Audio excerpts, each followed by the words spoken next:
Shalom Papa Mama. Pagi ini sebelum anak-anak mengikuti ibadah sekolah minggu online, ada beberapa panduan orang tua untuk ibadah anak. Yang pertama, anak perlu tahu bahwa Tuhan hadir di segala tempat termasuk di rumah. Yang kedua, ajak anak untuk mengikuti ibadah dengan baik dan tertib dan antusias. Yang ketiga, remember this. Anak mengikuti teladan orang tua. Apabila orang tua mengikuti ibadah dengan baik, tertib, dan antusias, maka anak pun akan mengikutinya. Dan yang terakhir, bantu anak untuk mengikuti aktivitas dan menghafal ayat emas. Selamat membimbing anak-anak untuk mengikut ibadah sekolah minggu di rumah. Nah, kalau kali ini adalah panduan untuk adik-adik semuanya. Yang pertama, semangat dalam ibadah sekolah minggu. Yang kedua, tidak boleh makan, minum, main handphone, atau gadget atau games lainnya selama ibadah berlangsung. No food, drinks, and gadget. Yang ketiga, adik-adik ikut memuji dan menyembah Tuhan dengan sungguh-sungguh. Yang keempat, mendengarkan firman Tuhan dengan sungguh-sungguh. Yang kelima, hafalkan ayat mas.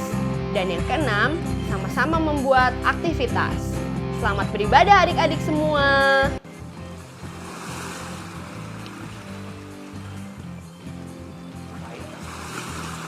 Kakak ngapain?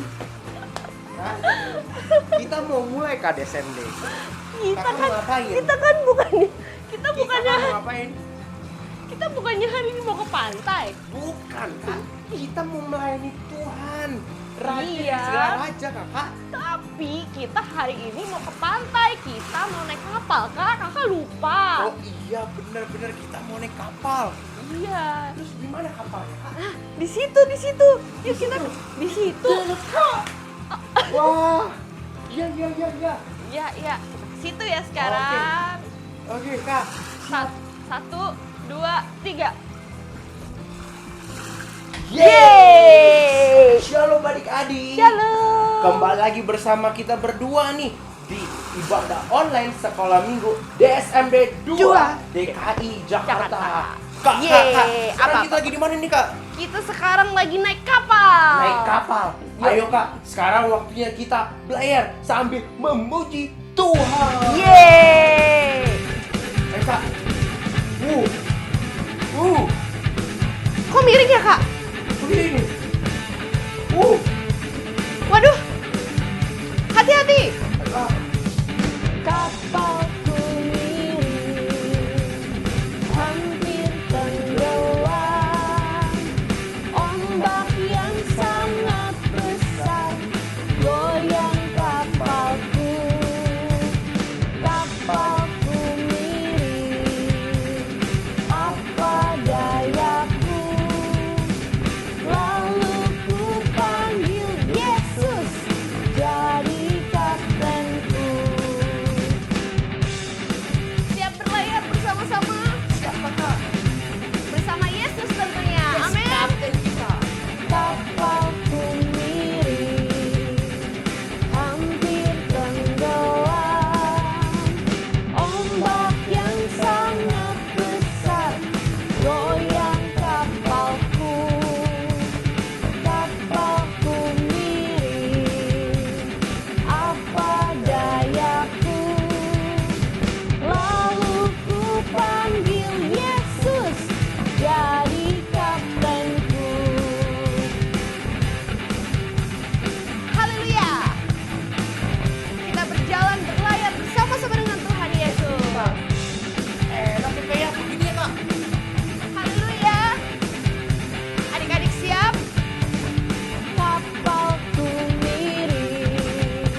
Amin, Kak. Abis kita berlayar menerjang ombak yang begitu besar, sekarang kita masuk gerbangnya Tuhan. Amin. Sebab Tuhan Yesus baik dan penyertanya Amin. kita. Amin. Amin adik-adik.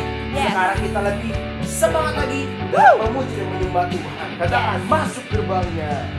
Masuk gerbangnya bersyukur dengan penuh pujian, bersuka di hadiratnya, nyanyi besarkan agung namanya, pujilah titlah sang kekala, musik dan tarian.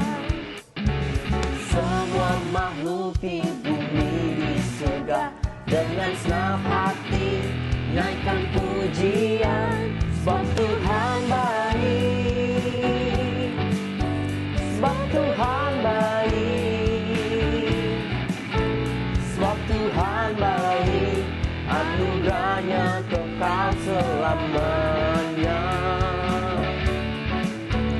Sebab Tuhan baik, sebab Tuhan baik,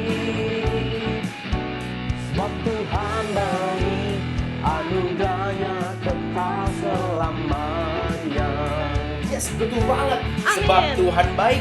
Sekarang Yes. kita mau masuk ke gerbangnya Tuhan. Kita mau Amin. lagi memuji lagi dan menyembah Masuk Tuhan. gerbangnya bersyukur dengan penuh pujian, bersuka di hadiratnya, nyanyi besarkan agung namanya, pujilah titlah sang kekala, Hell.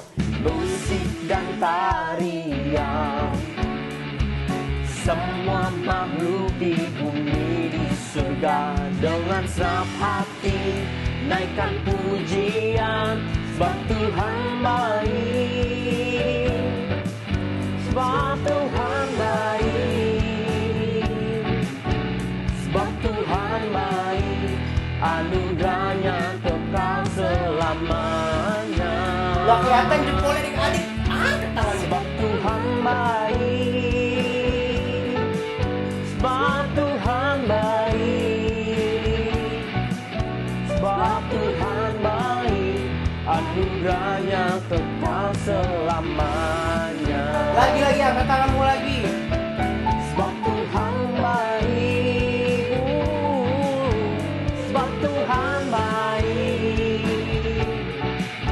sebab Tuhan baik, anugerahnya kekal selamanya.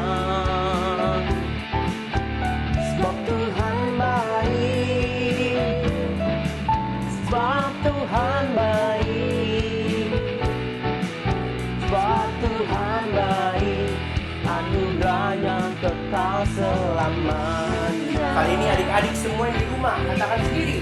Sebab Tuhan baik, sebab Tuhan baik, sebab Tuhan baik, anugerahnya kekal selamanya. Lagi. Sebab Tuhan baik, sebab Tuhan baik, sebab Tuhan baik, anugerahnya kekal selamanya. For the Lord is good, for the Lord is good, for the Lord is good, and His mercy endureth forever. For the Lord is good, for the Lord is good, for the Lord is good, and His mercy endureth forever. For the Lord is good, and His mercy endureth forever. For the Lord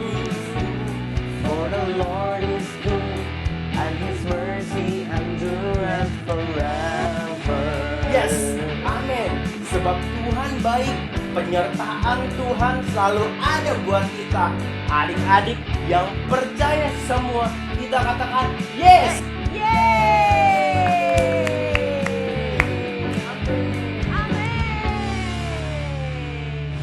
Adik-adik, waktunya kita menyenangkan Tuhan dengan pujian dan penyembahan kita pada pagi hari ini. Mari kita tutup mata kita, lipat tangan kita, berikan yang terbaik buat Dia.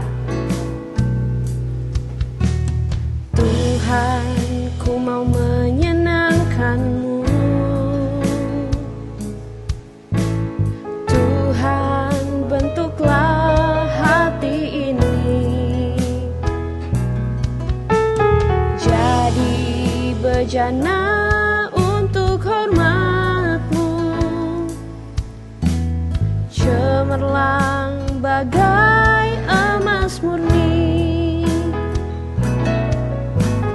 Tuhan, ku serahkan hatiku, semua ku berikan padamu. Kuduskan hingga tulus selalu, agar aku menyenangkan-Mu. Menyenangkan-Mu, senangkan-Mu, hanya itu kerinduanku.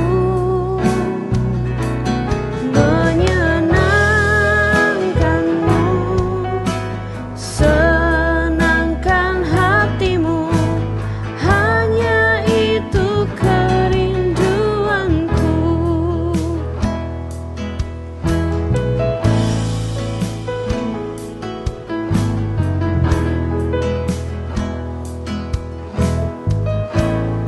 Dengan hati yang tulus, Tuhan, ku mau menyenangkan-Mu. Tuhan, bentuklah hati ini jadi bejana untuk hormat-Mu, cemerlang bagai emas murni.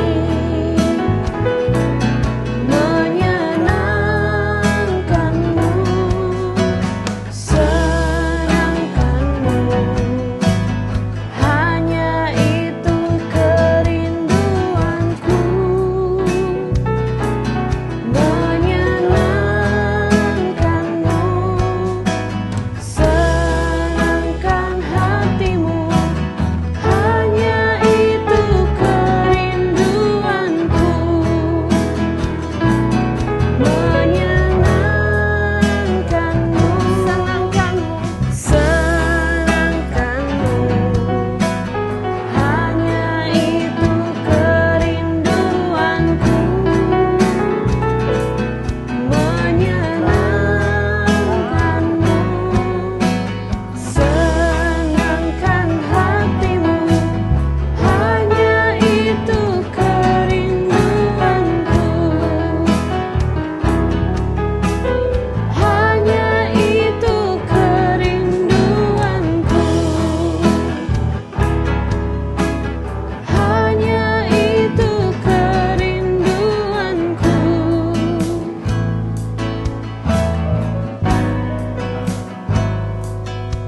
Haleluya. Tuhan, kami tahu Tuhan, bahwa kehidupan kami Tuhan sungguh berharga Tuhan di hadapan Tuhan.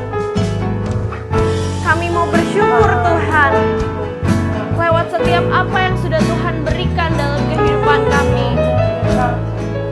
Kami mau menyenangkan hati-Mu Tuhan, lewat pikiran kami, lewat perkataan kami, perbuatan kami Tuhan. Haleluya. Mari adik-adik di rumah, kita sama-sama jadikan hidup kita untuk menyenangkan hati Tuhan. Haleluya.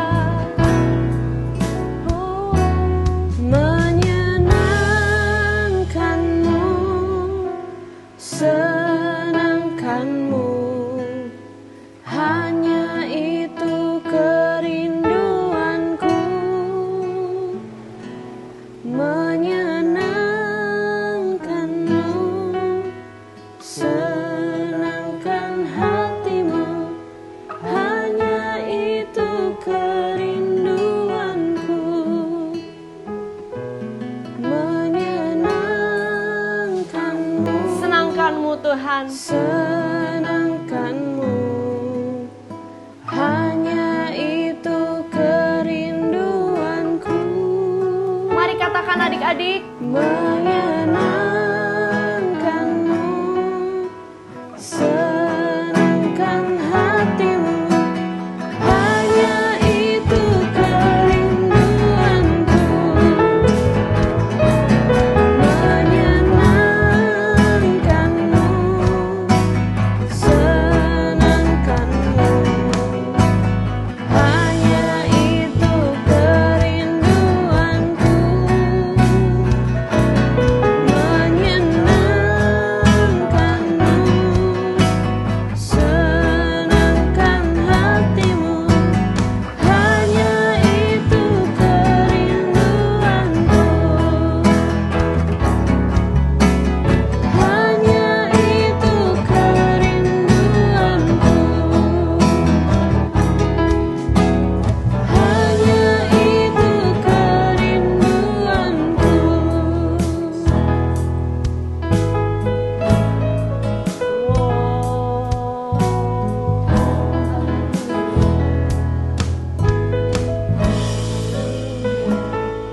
Tuhan, ini hidup kami, Tuhan. Kami mau menyenangkan Engkau, Tuhan, lewat kehidupan kami, lewat setiap pikiran kami, perbuatan kami, dan perkataan kami, Tuhan. Pakai kehidupan kami. Tuhan, sebentar kami mau mendengarkan firman-Mu, Tuhan. Ajar kami semua untuk duduk diam, untuk mendengarkan firman-Mu, Tuhan. Pakai telinga kami, mata kami, Tuhan, untuk mendengarkan dan melihat, Tuhan, supaya apa yang disampaikan boleh kami lakukan, kami dengar, Tuhan, dan kami terapkan, Tuhan, dalam kehidupan kita. Amin. Hanya di dalam nama Tuhan Dalam Yesus, nama Tuhan yang Yesus. percaya katakan, Amin. amin. Shalom adik-adik, senang sekali kakak bisa berjumpa kembali dengan adik-adik di pagi hari ini. Apa kabarnya? Pasti luar biasa, amin, karena Tuhan kita adalah Tuhan yang luar biasa. Nah adik-adik, pagi hari ini saya bawa gambar sesuatu. Ada yang bisa tebak apa ini? Iya, ini onta ya, onta. Nah adik-adik yang dikasih oleh Tuhan, saya akan membacakan firman Tuhan yang ada namanya onta.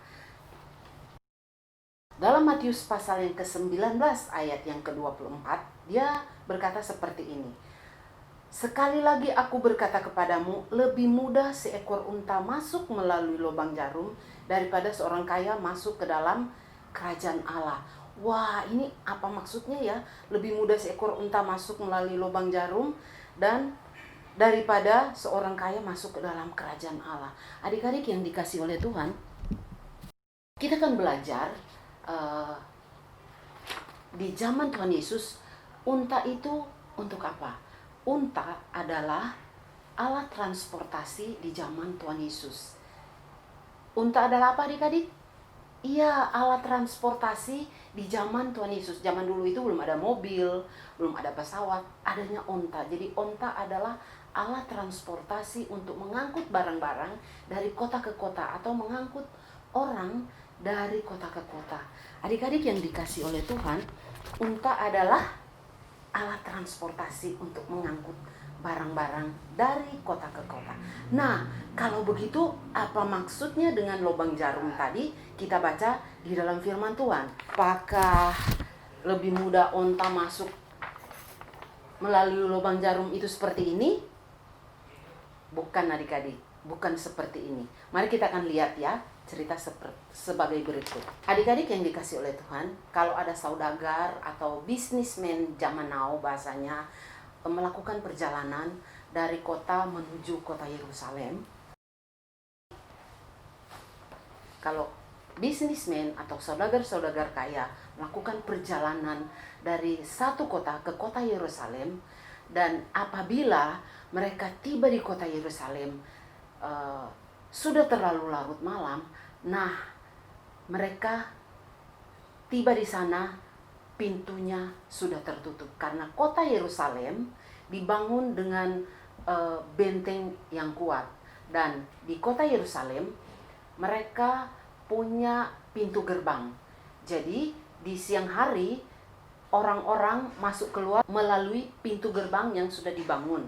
Nah, apabila ada pedagang atau ada orang-orang dari luar daerah kota Yerusalem masuk ke kota Yerusalem, dan pada saat mereka tiba, kemudian mereka tiba terlalu malam dan pintunya sudah tertutup, maka yang terjadi adalah mereka harus tinggal di luar tembok kota Yerusalem. Kota Yerusalem adalah kota yang memiliki pintu gerbang utama. Ini seperti ini, adik-adik. Adik-adik bisa lihat ada pintu gerbang utama. Nah, pintu gerbang utama ini adalah pintu di mana orang-orang pada siang hari atau sampai misalnya mungkin jam 8 malam mereka masuk keluar dari pintu gerbang utama ini. Nah, apabila ada pedagang yang mereka datang dari kota yang lain, masuk atau datang tiba di kota Yerusalem, dan pada saat mereka tiba, mereka terlambat atau pintu daripada pintu gerbang utama sudah tertutup, maka yang terjadi adalah mereka akan tinggal di luar pintu gerbang atau menginap di depan pintu gerbang, menunggu sampai pintu gerbang dibuka. Atau mereka bisa masuk melalui pintu lubang jarum. Jadi pada saat mereka datang atau tiba di kota Yerusalem dan pintu gerbang sudah tertutup, hanya ada dua kemungkinan. Mereka akan menginap di luar pintu gerbang, menunggu sampai pintu gerbang di pagi hari dibuka dan mereka masuk, atau mereka akan masuk melalui lubang jarum. Adik-adik bisa lihat ya, di sini ada pintu kecil yang namanya lubang jarum. Nah, adik-adik yang dikasih oleh Tuhan, kalau mereka masuk dari pintu lubang jarum ini, artinya mereka tidak menginap di luar. Nah, adik-adik yang dikasih oleh Tuhan, bagaimana caranya unta yang besar yang memuat banyak barang-barang dia bisa masuk ke lubang jarum? Adik-adik, mari kita lihat. Ya, unta.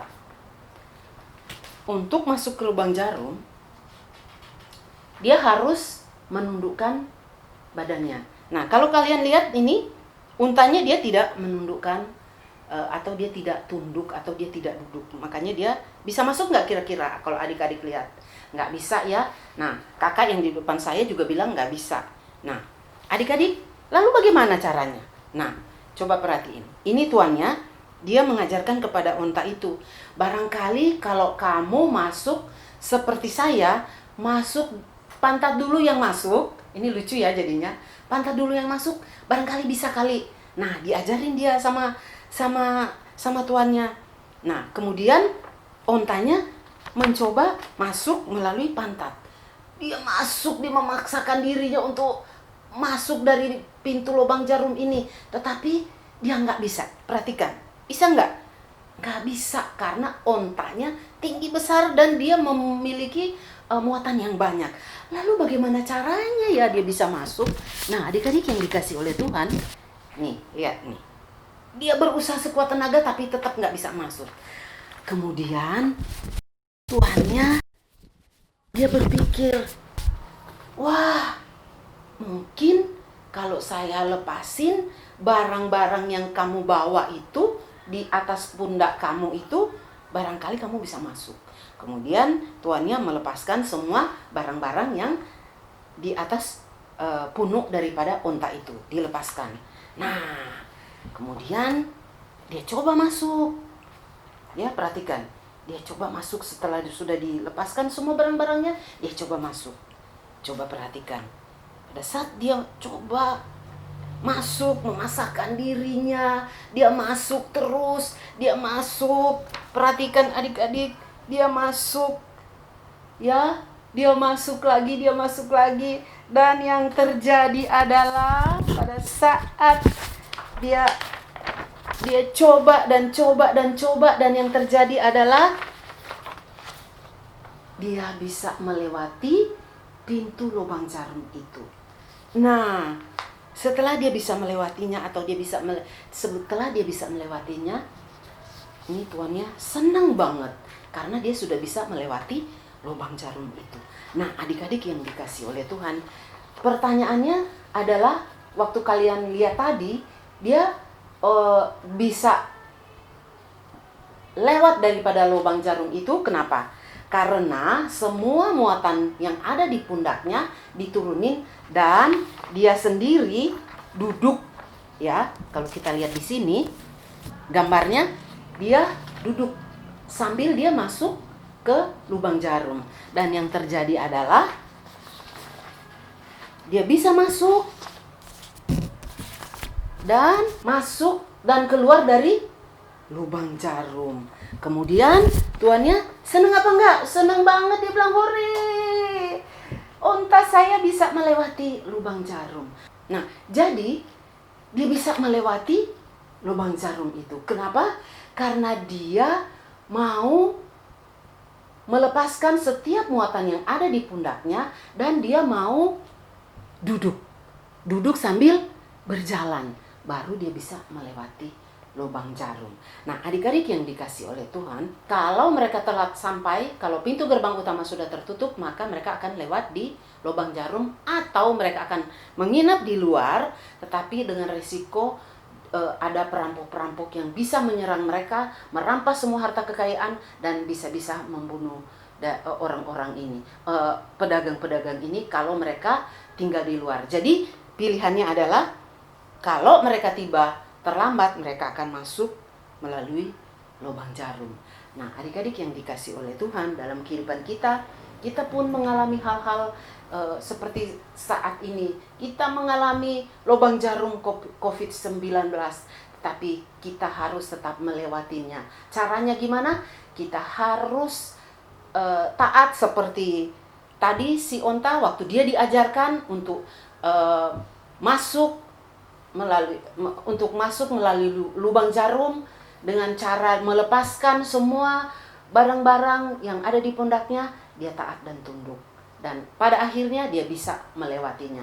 Nah, dalam hidup kita pun harus tunduk taat di dalam semua peraturan-peraturan yang disampaikan oleh pemerintah, di mana kita harus stay at home, kita belajar Zoom di sekolah, kita harus taat sampai kita melewati masa COVID-19 ini. Nah, adik-adik yang dikasih oleh Tuhan, kita akan kembali dalam pasal yang ke-19 ayat yang ke-24. Sekali lagi aku berkata kepadamu, lebih mudah seekor unta untuk masuk melalui lubang jarum daripada seorang kaya masuk ke dalam kerajaan Allah.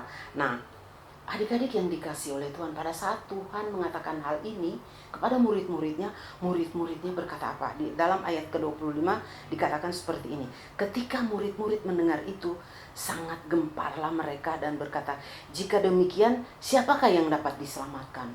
Wah, adik-adik, murid-murid itu merasa bingung. Kalau orang kaya aja nggak bisa masuk surga, terus siapa yang bisa masuk?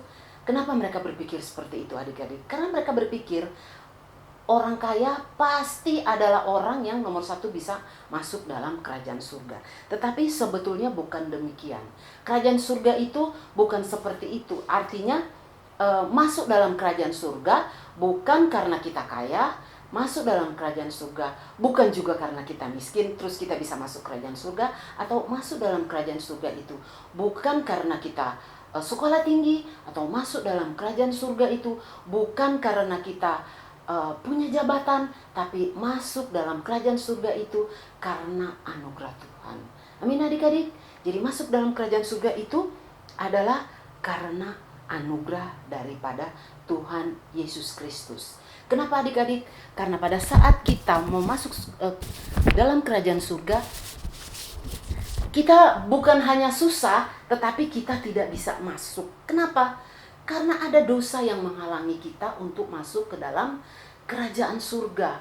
Ada benteng dosa yang menghalangi setiap manusia, kaya, miskin, tua, muda, besar, kecil, semuanya terhalang oleh benteng dosa. Nah, benteng dosa ini hanya bisa diterobos oleh kasih karunia Tuhan Yesus Kristus. Bagaimana caranya? Dalam Alkitab, Efesus 2 ayat 8 dia mengatakan seperti ini. Sebab karena kasih karunia kamu diselamatkan oleh iman, itu bukan hasil usahamu, tetapi pemberian Allah. Jadi benteng dosa ini hanya bisa diterobos oleh kasih karunia Allah, karena firman Tuhan mengatakan Di dalam Yohanes 14 ayat 6 dikatakan seperti ini. Itulah jalan kebenaran dan hidup. Tidak ada seorang pun yang sampai kepada Bapa kecuali melalui aku. Jadi benteng dosa ini hanya bisa diterobos oleh Yesus Kristus, oleh kasih daripada Yesus Kristus kepada kita dengan membuka jalan, dengan menerobos benteng dosa ini. Amin adik-adik. Jadi benteng dosa ini hanya bisa diterobos oleh kasih karunia Allah sendiri, yaitu oleh salib Yesus. Firman Tuhan katakan, akulah jalan kebenaran dan hidup. Tidak ada seorang pun yang sampai kepada Bapa kecuali melalui aku. Oke, jadi hanya Yesus Kristus yang bisa menerobos benteng dosa, sehingga kita memiliki akses untuk bisa masuk ke dalam kerajaan surga. Amin adik-adik. Nah, itu yang pertama. Jadi, keselamatan itu adalah anugerah Allah. Anugerah yang Tuhan berikan di dalam hidup kita. Amin. Dan anugerah yang Tuhan berikan di dalam hidup kita bukan hanya Dia berikan kepada kita sekali, tapi sepanjang hidup kita. Bahkan sampai di penghujung hidup kita. Walaupun kita sudah akan mati, anugerah Tuhan tetap ada. Kita akan melihat seorang tokoh penjahat yang disalibkan bersama dengan Yesus, di mana dia disalibkan karena dosa-dosanya, juga dia disalibkan bersama dengan temannya yang satu. Jadi mereka ada berdua, tetapi yang satu dia mau mengaku dosanya, tapi yang satu dia tidak mau.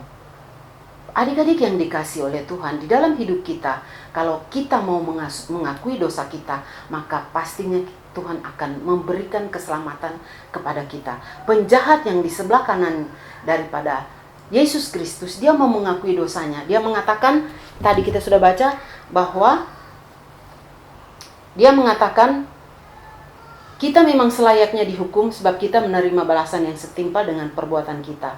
Tapi orang ini, maksudnya Yesus Kristus, tidak berbuat sesuatu yang salah.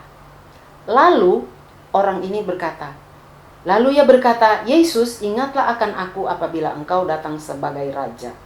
Kata Yesus kepadanya, aku berkata kepadamu, sesungguhnya hari ini juga engkau akan ada bersama-sama dengan aku di dalam Firdaus. Nah adik-adik yang dikasih oleh Tuhan, orang ini diselamatkan oleh Tuhan Yesus di penghujung akhir hidupnya. Orang ini diselamatkan oleh Yesus di penghujung akhir hidupnya. Orang ini memiliki kerendahan hati di dalam hidupnya. Di akhir hidupnya, dia mau merendahkan hatinya kepada Tuhan dengan cara mengaku dosanya. Di semua orang-orang yang melihatnya, di sana ada tentara-tentara yang mendengarnya, tapi dia tidak malu. Dia merendahkan hatinya, dia mengakui dosa-dosanya yang sudah dilakukannya, dan yang terjadi adalah Tuhan Yesus memberikan keselamatan kepadanya di akhir hidupnya. Nah adik-adik, biar di dalam hidup kita menjadi orang-orang yang mau merendahkan hati kita, sehingga kita bisa mendapatkan keselamatan yang Tuhan berikan, yang Tuhan sudah berikan di dalam hidup kita. Amin adik-adik. Nah adik-adik, sebelum kita akan berdoa, kita akan membaca ayat hafalan kita pagi hari ini di dalam Efesus 2 ayat 8 mengatakan, sebab karena kasih karunia kamu diselamatkan oleh iman, itu bukan hasil usahamu tetapi pemberian Allah. Jadi kasih karunia itu diberikan secara cuma-cuma, tetapi kita harus memiliki kerendahan hati untuk mengakui setiap dosa yang kita lakukan kepada Tuhan, dan Tuhan memberikan pengampunan. Dan pada saat seperti orang ini, dia disalibkan, dia mati, tetapi sebelumnya dia sudah diterima oleh Tuhan Yesus bersama-sama di Firdaus. Nah adik-adik, kita akan berdoa kepada Tuhan. Mari kunci tangan adik-adik, dan kita akan tutup mata, kita berdoa kepada Tuhan. Tuhan, terima kasih buat firman yang sudah kami dengar. Kiranya Engkau tolong kami untuk kami memiliki kerendahan hati di dalam hidup kami, sehingga kami boleh memperoleh keselamatan yang daripadamu. Ini kami Tuhan, kami datang kepadamu, kami bawa hati kami kepadamu. Kiranya Engkau tolong kami untuk kami melakukan semua di dalam hidup kami sesuai kehendak Tuhan, melakukannya dengan kerendahan hati di dalam hidup kami. Tuhan, terima kasih buat firman yang sudah kami dengar. Kami berdoa dan mengucap syukur buat firman ini. Di dalam nama Tuhan Yesus kami berdoa. Nah adik-adik, angkat kedua tangan adik-adik, terima berkat daripada Tuhan. Tuhan telah menetapkan adik-adik sebagai umat-Nya yang kudus. Tuhan akan menyinari wajah-Nya kepada adik-adik. Tuhan akan memberikan damai sejahtera kepada adik-adik. Tuhan akan menjaga nyawa adik-adik. Tuhan akan menepati setiap janji-janjinya kepada adik-adik. Hanya lakukan firman Tuhan dengan setia. Jangan menyimpang ke kanan dan ke kiri. Biarlah kecintaan daripada Allah Bapa, kasih kemurahan daripada Tuhan Yesus Kristus, persekutuan dengan Allah Roh Kudus menyertai adik-adik mulai hari ini sampai Maranatha Tuhan Yesus datang yang kedua kali. Dan setiap adik-adik yang diberkati Tuhan katakan amin. Sekian ibadah sekolah minggu online di minggu ini. Tetap semangat, jaga kesehatan ya adik-adik. See you Next, and God bless you.